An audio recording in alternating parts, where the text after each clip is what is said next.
Hello friends, income tax के cases की series में आज जो केस हम लोग डिस्कस करेंगे उस केस का नाम है Madhu Ritu Puri United Kingdom versus deputy commissioner of income tax international taxation. ये case 105 ITR tribunal short note 66 पर रिपोर्ट हुआ मैटर दिल्ली ITAT की डी बेंच ने डिसाइड किया और इस केस का जजमेंट 18 जुलाई 2023 को आया। इनकम टैक्स के केसेस की ब्यूटी यह है कि इस फिस्कल लॉ के अंदर कोर्ट्स के सामने ऐसी ऐसी सिचुएशंस आती हैं जो कि बिल्कुल डिफरेंट होती हैं और हर केस बिल्कुल अलग होता है। केस के थोड़े से फैक्ट्स बदल जाने से सारा जजमेंट जो है वो बदल सकता है। ऐसा ही इस केस में हुआ। असेसी को एक प्रॉपर्टी अपने पेरेंट से इनहेरिट हुई और जो प्रॉपर्टी असेसी को मिली उस प्रॉपर्टी के अंदर असेसी का 1/3 शेयर था। जो बाकी दो को ऑनर्स थे जिनको ये प्रॉपर्टी मिली थी वो भी उसके रिलेटिव थे और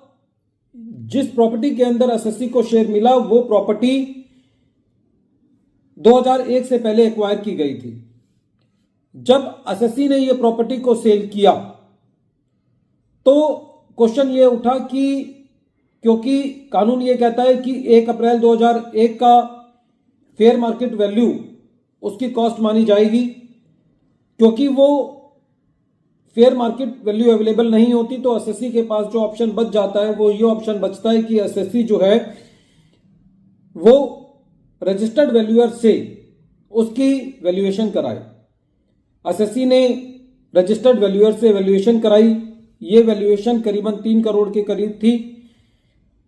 और अकॉर्डिंगली असेसी ने अपना कैपिटल गेन कैलकुलेट किया। जब असेसमेंट प्रोसीडिंग्स चल रही थी तो असेसिंग ऑफिसर का ये कहना था कि ये जो वैल्यूएशन असेसी लेकर के आया ये वैल्यूएशन जो है वो हायर साइड पर है और असेसिंग ऑफिसर ने इसकी वैल्यूएशन डीवीओ को रेफर कर दी। जब ये वैल्यूएशन डीवीओ को रेफर की गई तो असेसिंग ऑफिसर ने उस रजिस्टर्ड वैल्यूअर की रिपोर्ट के अंदर कोई भी कमी नहीं बताई और डीवीओ की जब रिपोर्ट आई तो डीवीओ की जो वैल्यूएशन थी वो काफी कम थी, वो करीबन 1 करोड़ के करीब थी। असेसी का यह भी कहना था कि जब डिपार्टमेंट वैल्यूएशन ऑफिसर ने ये वैल्यूएशन किया तो जो असेसी के कमेंट्स थे उनको कंसीडर नहीं किया गया और जो असेसी की प्रॉपर्टी है, जो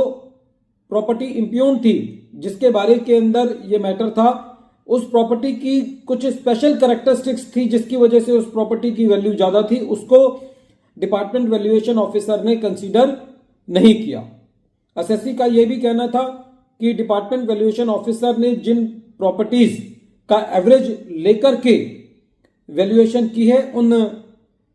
प्रॉपर्टीज की जो सेल डीड है वो भी असेसी को प्रोवाइड नहीं की गई। ये सारे कंटेंशंस असेसी की थी ITAT के सामने, जिस पर ITAT ने यह कहा कि जो असेसी ने अपनी रजिस्टर्ड वैल्यूअर की रिपोर्ट दी है, जब तक असेसिंग ऑफिसर उसके अंदर कोई त्रुटि नहीं निकालता, जब तक उसमें कोई खामी नहीं निकालता,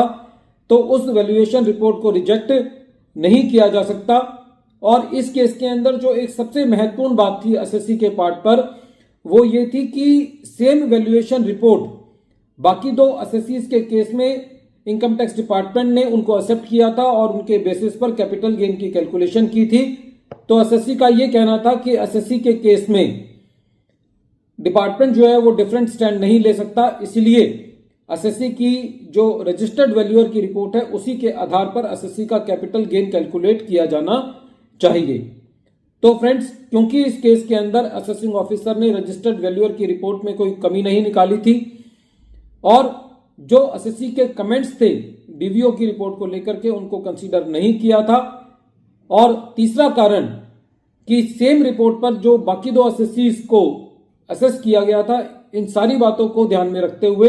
ITAT ने यह कहा कि जो असेसी की वैल्यूएशन है रजिस्टर्ड वैल्यूअर के मुताबिक वो सही है और डीवीओ की वैल्यूएशन कंसीडर नहीं की जानी चाहिए।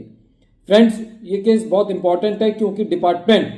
बिना किसी कारण बताए एसएससी की वैल्यूएशन को नहीं मानता है और अपने वैल्यूएशन कराता है, क्योंकि जो वैल्यूअर होता है वो भी डिपार्टमेंट का ही होता है, तो उसके अंदर एसएससी को बहुत ज्यादा रिलीफ नहीं मिलता। तो वैल्यूएशन के केस के अंदर प्रॉपर्टी जिस एरिया में है वहां की लोकेशन बहुत मैटर करती है, वहां के सर्कमस्टांसेस बहुत मैटर करते हैं। तो सारी चीजों को मद्देनजर रखते हुए इस केस के अंदर आईटीएटी ने एसएससी को रिलीफ दिया। वीडियो के अंत में एक बार फिर मैं केस का नाम रिपीट कर रहा हूं। केस का नाम है मधुरिता पुरी,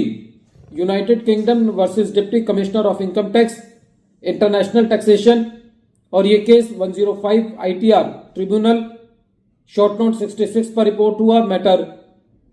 दिल्ली आईटीएटी की डी बेंच ने डिसाइड किया और इस केस का जजमेंट 18 जुलाई 2023 को आया। Thank you friends.